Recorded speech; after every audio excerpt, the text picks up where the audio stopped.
Assalamualaikum warahmatullahi wabarakatuh.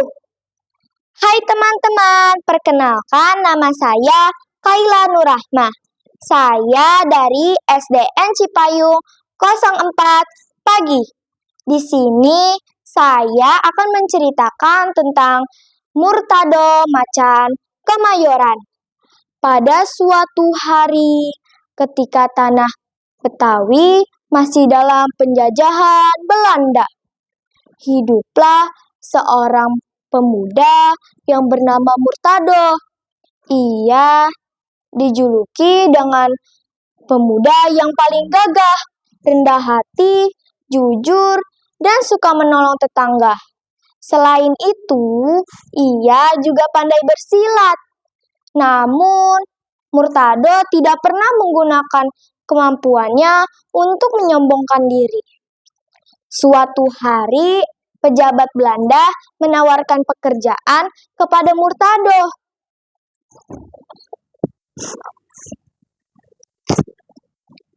Murtado, kalau kamu kerja sama pemerintah, kamu pasti hidupnya lebih mudah. Murtado tersenyum sopan. Maafin aja ya Tuan, gue lebih senang jadi rakyat biasa. Selagi gue masih bisa bantu warga, itu udah bikin hati gue jadi senang. Mulai saat itu, ada dua orang yang gak suka sama Murtado, Bek Lihun dan Mandor Bacan. Ia menganggap Murtado terlalu disukai oleh masyarakat. Pada musim panen, masyarakat Kemayoran mengadakan pesta derapan padi. Suasana kampung pun semakin meriah. Anak-anak bermain bersama. Ibu-ibu menyiapkan makanan khas Betawi. Sementara alunan musik gambang kromong membuat semua orang menjadi gembira. Di tengah-tengah acara, Mandor Bacan mengganggu kekasih Murtado dengan candaan yang membuat ketidaknyamanan. Murtado menghampiri dengan tenang. Bang Mandor, jangan ganggu dia ya. Kita lagi sama-sama nikmatin acara. Mandor Bacan tersenyum sinis. Lalu berkata, kenapa? Emang ayah nggak boleh ngobrol? Murtado menjawab, ngobrol boleh bang, asal jangan buat orang jadi kagak nyaman. Melihat sikap Murtado yang tetap tenang, warga pun ikut menenangkan suasana.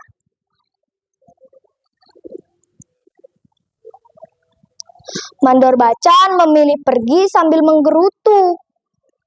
Walaupun rasa iri hatinya belum hilang, beberapa kali Mandor Bacan mengedarkan kabar yang tidak benar supaya masyarakat tidak lagi percaya dengan Murtado.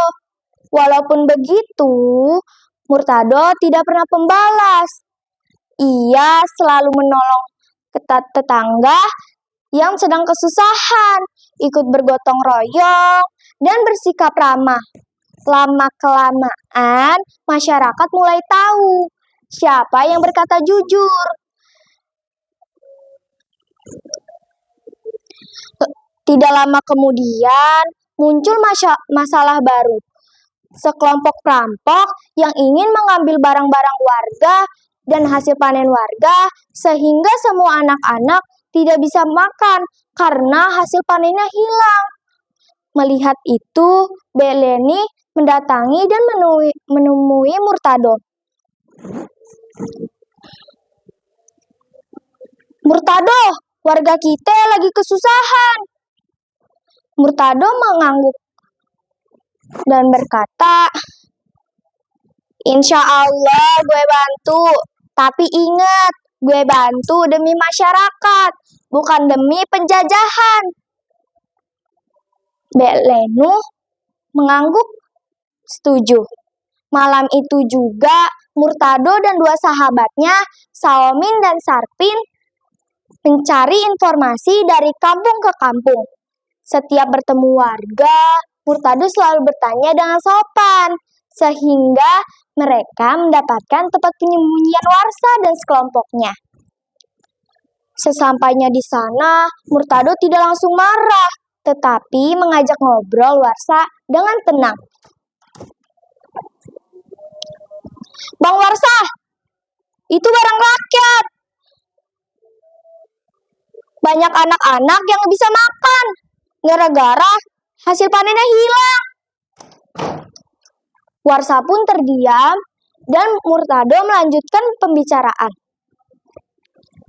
"Kalau abang terus begitu, yang susah bukan Belanda, tapi rakyatnya sendiri."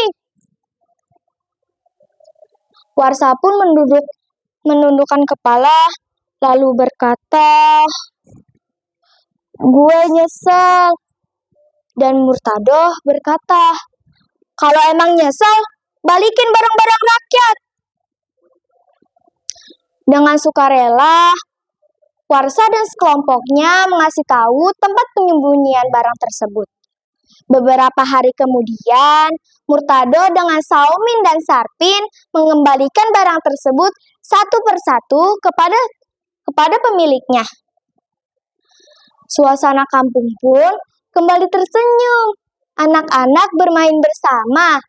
Para petani bekerja lebih keras lagi. Melihat keberhasilan tersebut, Beleni mendatangi Murtado, lalu berkata, "Murtado, semua warga pada kagum sama lu. Maukah jadi pemimpin Kemayoran?"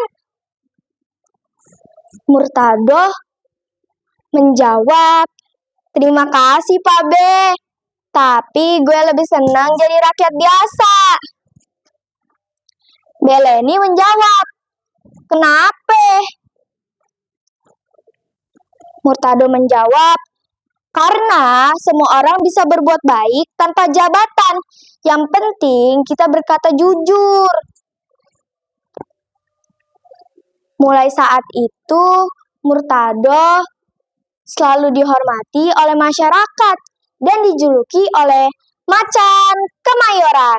Sekian dari saya. Wassalamualaikum warahmatullahi wabarakatuh. Dadah!